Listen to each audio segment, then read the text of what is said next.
maal goona deema durbi koo biyyatti yoo abalu akeleetiin feessi akele jedhame geeffameetti kennama. Wallahi itti cabsaa sanillee hin barbaadu kaandee hin barbaadu. Amaddiin kunoo laa maqaan dhabade jetti itti cabsaas hin barbaadu jetti narkaa badeera amaddiin kun maal laa wayyaana mucaanaa wajjin gubadheera maqaan dhabadeetti. Amaddiin galatoomi birrii mormaa isa ijoollee shamarranii harkatti keessan immoo morma takkaa deebar. Asaan immoo biyya tabbaadha barra rakkoo qabu dhisi kan birrii miti. Sii bitte sun yoo si argite hoo maal jetti? Intalatti sii bitte yoo narratti argite indallantu? Gonko siin kennuun rakkoo qabu dhisi.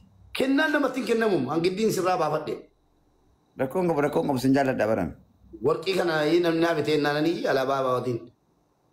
Maashaallah. Fudhure? Fudhu rakkoo qabu. Okay.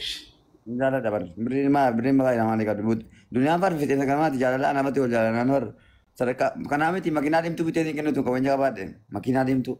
Rabbi qabeenya numne siif kennu amaddiin ko. Aamin aamin. Inshallah. Amma maakii kanatti maqaan na badee jettee bu'aan. Maakii kana nagee maqaan si badee ishii mool fuunee jiraan nannaan lakkii jetti. Maal wayya jennaan immoo kunoo akkanitti maal wayya. Intalli beektaa akka ilaalutti bareeddudha beektaa haalaaf malallee qabdi intalli garuu nama gaaruutti miskiina bira dhaabbachuutti bareeddudha naatota ta'eeti garuu haalaaf malas kana keessa si duddubbasii kana fuudhee hin argine malee. Maal wayya. Maakii. Dubbadhu. Itti dawwala maala. Waajjira dubbii jira si. Ati immoo fuudhii naan jette. Hangaruu maqaan dabalatee maatii foon na dhaga'ee jetti. Akka barbaadde manaas bittaa softee ana iyyuu aarsitee kaatee amma immoo maqaan na bade uuu jedhaarti. Amma wanti beektu muwee wanti sitti mu qabu isa jaalala obbolummaa jaaladhuun talwatti si obbolummaa yaadunaanii qoosaa keessa baatte qoosaa keessa baatte ati beektaa nama akkanatti ilaalamu miti garuu shamarran akkas shamarrii asii obbolummaa wajjin hin kolfite jennaan daaraan si qabu kaadde. Maakii koo maal sii godhu ammatti? Maal sii gochuu barbaadde? Mubee wanta naa gootu faamilii kanatti jechuudha. Maakiin piraankii dabarsite kalee galgala asirree wajjin piraankiidha. Asliinis yaadan qabu isiinis yaadan qabdu bakka kanaa wal qabatee piraankiidha. Uummata kana bicha akkanarra abduu barbaada mubee waan biraatiif. Manni kun maas godhe boleetti situ viidiyoo godhisa mubaarik wajjin isa barana kaate suuraa meeqa gadhiifte jirtaati. Jifti. Suuraan noormaaliidha baraamadi suuraa miti amma wanta waan dubbatanii dimmedi anaa walitti subaatalan ammoo maaliif suuraa meeqa wajjin kaateette achi kaatan malee miidiyaa gadhiisanii timmamoo jettee tallee maqaa mubaarik mammasuu malee waa biraatiin. Assalaamu alaikum warahmatullahi wabarakaatu. Kabajamtootaaf jaallatamtoota obboleewwan keenya akkam jirtu nagaa keessanii baga nagaa taatan. Please viidiyoo kana like namna obboleettii qabdan namna qabdan viidiyoo kana like repost share naa godhaa. Obboleettii maakii wanni isiin gadda bara dhiyoo ta'e intarvii taate sun wanni tokko tokkos piraankiidhumaaf malee waa biraatii miti inni siinaa saartu. Mucaan miskiina. Kanaafuu please viidiyoo kana share godhaa footoo korra kaa'atii wanni godhame hundi isaa dogoggora illee yoo ta'e piraankiidhumaa mucaan akkas taate malee reefsi immoo miidiyaatti intiraatti malee waa biraatiif miti. Kanaaf warri itti mufattanis dhiifama godhaa fi maatiin siis dhiifama godhaa fi isiniin jenna. Wanni itti dabalu jira maakii. Maakii. Maakii. Oye mubee. Ilaa viidiyoo chala geeffadhu. Assalaamu alaikum warahmatullahi wabarakaatu. Kabajamtootaaf jaallatamtoota obboleewwan Mubee keenya. uummata guddaa kanarra maas qabda. Please like Uummata kanarratti hin mul'isine. like okay. Siiteera garuu dhaggeeffatteetta? Ta'eera achuma qabi. Dhungatti sana immoo footoo maalirra kaa'e gadhiisu?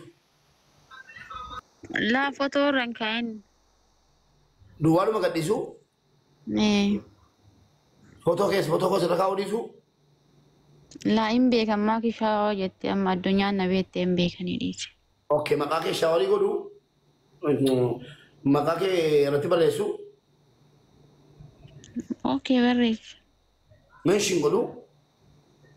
Akka dafe jedhe. Footoo kee tokko irra kaa'uu bukkee? Sitti hima bakka booda mubee. Eessatti wal baadhee? Hmm. Ishi tiktokii dhumarraan natti himi. Hmm? Tiktokii dhumarraan natti himi bakka.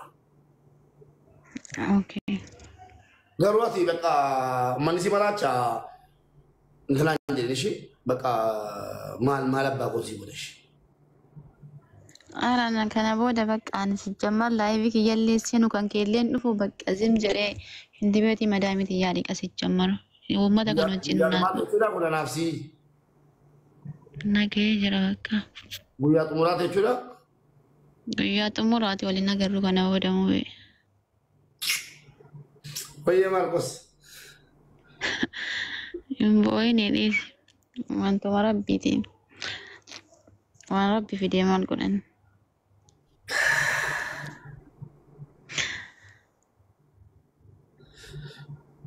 Muuziqaa tokko si affeeruu ree.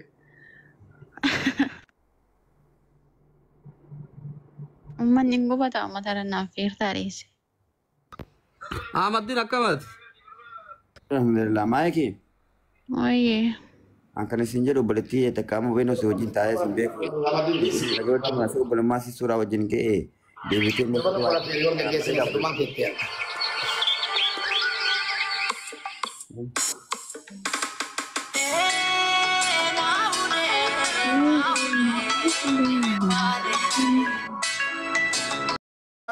Lamoon argaan jirru viidiyoo tokko sarpiraayizii jedhanii hojjedhu deemi jette.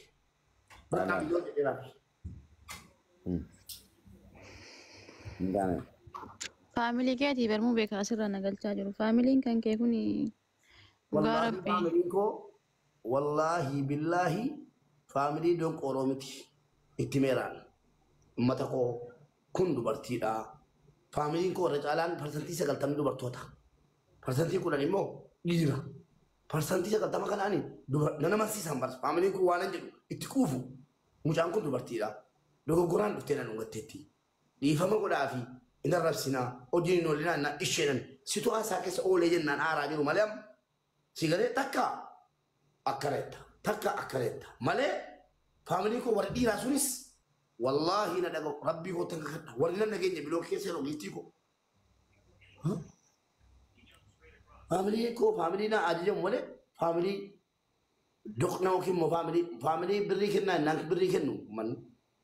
Ummatoo dhiifama godhaafi maal barbaadda faamilii godhaa ittimi waan barbaadde si dhaga'u si hubatu akka dubartiidhaas zanuun beeku bar'aan wallaahi utunaa biraa taate Faamiliin kee viidiyoo nadha waraabee gadhiisanitti viidiyoo dhiifama yaanii. immoo obboleettii kooti si galee yerootti dubbattu rifataniiru hedduun jira maaliif immoodhaan viidiyoo naan haasaa yerootti rabbiin arraba koo haa hidhu guyyaa tokko immoon si maasee hin beeku. Wallahi dhugaa dubbachuudhaaf sun immoo kijiba akka kijiba ta'e viidiyoo wal jedheera sun. Eda Mubaarak akkuma nu naasoo itti naasee eegastii seene malee keessaan deemee jala jireedha ka jedhu nama danu na gaafate. Haadha manaa kootii wal beeku faamilii koo guutu. Ati koo na jala jene keessaa lechitii danuu qabna jettee yeroo taasiftu faamiliin koo dhugaatti miira keessa galaniiru. Garuu yeroo Iyyaa miira keessa hin galanii piraankiidha. Kanaaf ikkoo viidiyoo hojjedhu siin jedhe. amananiiru haasaa koo mana. Innaa mubee. Nama viidiyoo naa hojjetettee kokkee na qabaartu boosse keessaa. Suma hojjechuu danda'a. Uummatoo annan qallade. Inumaayyuu maqaa faamilii Mubaarak waameera. Lakkii wanti kun